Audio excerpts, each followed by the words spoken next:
kembali lagi bersama Nia di Ngobras, ngobrol bersama Bang Aris.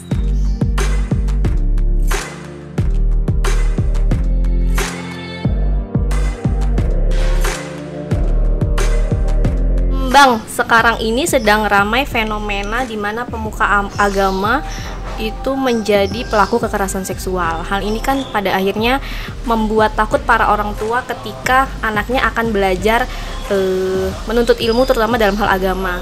Nah, saya dengar Abang kemarin baru kunjungan nih dari Batam ya Bang, terkait kasus kekerasan seksual yang katanya Abang ketemu nih sama pelaku. Boleh diceritain Bang kasusnya itu seperti apa? Jadi begini nih ya, jadi peristiwa-peristiwa kejahatan seksual itu atau kejahatan atau pelanggaran hak anak itu terjadi di mana-mana. Ya, bukan saja di rumah ya, sebagai lingkungan terdekat, bukan saja di lingkungan sekolah, tetapi ada juga yang orang tua percaya menitipkan di lembaga-lembaga keagamaan, misalnya pesantren, misalnya panti-panti asuhan yang dikelola oleh gereja, gitu ya. Semua orang tua percaya pada itu. Ternyata itu adalah juga bagian dari tempat yang harus diwaspadai karena di sana juga predator-predatornya ada.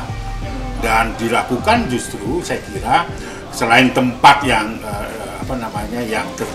menjadi perlu diwaspadai selain orang tua terdekat, tetapi lingkungan-lingkungan dan para pelakunya yang sesungguhnya harus melindungi anak-anak ya, yang dipercayakan oleh orang tua di dalam anak diberikan kesempatan untuk pendidikan di lembaga-lembaga keagamaan.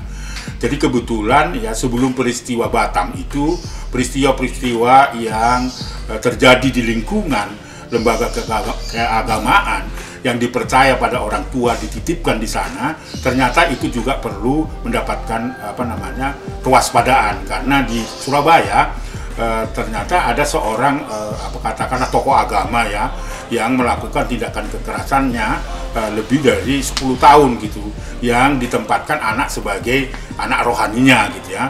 Kalau misalnya di pesantren anak santri dan sebagainya ya saya kira ini terjadi di mana-mana, bukan saja di rumah. Nah, kebetulan saya juga ikut menangani perkara yang ada di Surabaya dan kita mencoba dari kasus yang dilakukan oleh seorang alim ulama ya, katakan tokoh agama salah satu gereja di Surabaya itu karena terbukti bersalah melakukan kekerasan kepada anak rohaninya dihukum 10 tahun dan ketika dinyatakan pada pengadilan tingkat pertama itu si pelaku itu naik banding, nah justru di pengadilan tinggi dihukum tambah 2 tahun menjadi 12 tahun. Jadi kalau tadi niatannya, tadi malam kebetulan saya 3 bulan yang lalu ya, kronologinya 3 bulan yang lalu saya mendapatkan keluhan dari seorang ibu di mana anaknya itu mengalami kekerasan dilakukan oleh seorang pendeta di Batam. Nah, untuk meyakinkan bahwa peristiwa itu betul-betul tidak fitnah, maka Komnas Perlindungan Anak selalu menggunakan standar operasi prosedurnya untuk melakukan investigasi awal supaya pasti, kemudian kita ketemu korban dan sebagainya. Nah, ternyata itu sudah menjadi perhatian dari pihak kepolisian. Akhirnya karena si pelaku ini buron, berarti kalau buron kan merasa bahwa dia melakukan itu. Nah, untuk memastikan itu tadi malam saya bertemu kemarin esok pagi ya, saya berjanji kepada keluarga dan korban untuk menangani perkara ini dengan waktu yang sangat terbatas pun saya akan lakukan. Kemarin saya difasilitasi oleh Kapolsek Kompol Jun di Batu Haji bertemu pelaku karena saya tidak bisa memberikan pendapat kalau belum ketemu pelaku dan korban. Jadi pagi harinya sebelum ketemu dengan pelaku yang saat ini sudah ditahan di Polsek Batu Haji, saya ketemu dengan keluarga korban dan untuk memastikan bahwa peristiwa itu terjadi atau tidak gitu. Nah, setelah itu dipastikan bahwa itu peristiwa terjadi, dokumen-dokumen ada, bukti-bukti, alat bukti juga ada, akhirnya saya mendatangi pelaku di Polsek Batu Haji dan berkoordinasi dengan Bapak Kapolres Barelang yang diwakili oleh Kasat Reskrim. Jadi saya sudah ketemu dan sudah ada pengakuan secara langsung kepada saya bahwa dia sudah merasa jijik karena saya sudah merusak masa depan anak itu, lalu kemudian dia juga sudah menyesali diri sebagai seorang tokoh agama melakukan itu. Nah, tetap kita berikan nasihat-nasihat itu sekalipun dia sudah mengakui itu, dan dia atau si pelaku pada saat pertemuan kami itu harus menyadari dan mohon ampun kepada Tuhan bahwa proses hukum tetap jalan. Nah, itu sedang kita koordinasikan. Jadi artinya apa? Kasus-kasus kejahatan seksual itu terjadi di mana-mana, ya. Bukan saja di rumah, bukan saja di lingkungan sekolah, bukan saja di tempat-tempat bermain anak-anak, tetapi juga ada yang dititipkan, yang dititipkan orang tua kepada lembaga-lembaga keagamaan, khususnya lembaga pendidikan, itu harus waspada karena itu tempatnya juga seperti apa yang sedang terjadi di Batam itu. Peristiwa-peristiwa itu bukan hanya di Batam, tapi banyak ya di mana-mana. Oleh karena itu saya kira sekali lagi dengan peristiwa itu, dengan pengalaman perjumpaan saya dengan pelaku di Batam ini harus menjadi perhatian serius bagi orang tua kalau mau menitipkan anaknya ikut pendidikan, baik di pesantren, di panti-panti, sebagai anak rohani, sebagai santri, semualah dengan pendidikan itu harus waspada. Lalu cara orang tua untuk melihat atau memperhatikan yang Abang bilang tadi, ini lembaga yang benar atau lembaga pendidikan yang benar, apalagi ketika dia masuk sekolah yang sekolahnya itu harus menginap di sana Bang 1 tahun atau sampai 3 tahun, itu mereka caranya untuk melihat ini benar atau enggak tuh dari mana Bang? Saya kira ada persyaratan-persyaratan yang harus dipenuhi oleh orang tua yang diajukan oleh lembaga atau lembaga pendidikan yang berlatar agama yang kita harapkan bisa mendidik anak kita. Kita bisa terus berkomunikasi, jangan putus, jangan hanya sekedar kita percaya saja pada lembaga-lembaga keagamaan itu untuk meneruskan pendidikan anak-anak. Harus betul-betul ada komunikasi antar pengelola dari pesantren itu, panti, atau pengelola sekolah yang kita harapkan menjadi sekolah yang tentu anti kekerasan, bebas kekerasan, kan ada persyaratannya kan di situ.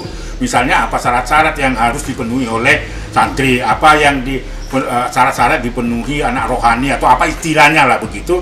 Dan itu kan ada di sekolah itu kan didirikan atas dasar izin, tetapi jangan lupa berkomunikasi, jangan sampai kita sudah serahkan percaya pada lembaga itu kemudian kita lepas, tidak ada hubungan komunikasi. Tidak, saya kira ada syarat-syarat itu harus dilihat, ini sekolah bener nggak, anti kekerasan nggak, mengedepankan apa nggak, fasilitasnya apa, kalau menginap fasilitasnya apa, kan kita harus lihat. Kan kita tanya, kalau anak saya titipkan di sini untuk mendidik dan percaya pada lembaga keagamaan meneruskan pendidikannya, misalnya satu kamar berapa, ya siapa aja, berapa muridnya. Saya kira komunikasi itu harus dibangun, karena saya tidak bisa mengeneralisir bahwa semua lembaga-lembaga pendidikan yang berlatar belakang agama itu adalah pelaku kekerasan, enggak gitu.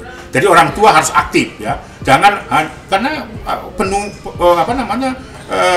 peserta didiknya kan banyak gitu kan, ini perhatian pada anak juga perlu intensif. Seperti saya baru saja datang dari Serdang ya, ketemu dengan Buya di sana, bercerita ya bagaimana mekanisme proses pendidikan yang berjalan di sana, apa yang harus dipatuhi oleh peserta didiknya. Kalau misalnya melanggar, apa konsekuensinya. Saya kira komunikasi yang harus dibangun. Bang, kalau dari beberapa kasus misalnya pelaku ini kan pemuka agama, dari yang Abang temukan itu alasan mereka melakukan itu apa Bang? Ya soal gagal paham saja terhadap apa yang dia punya kewenangan gitu ya. Jadi ini pengaruhnya juga bukan hanya pengaruh satu sisi saja, tetapi ada juga mungkin saja, mudah-mudahan tidak, tetapi bisa aja terdorong karena menonton pornografi ya kan, kemudian kedekatan kepada peserta didiknya dan sebagainya tanpa ada rambu-rambu seperti itu. Saya kira itu juga menjebak. Oleh karena itu kan perlu ada satu kesadaran ya bahwa fungsi sebagai tokoh agama itu apa sih gitu ya. Dan kemudian juga harus menjaga jarak.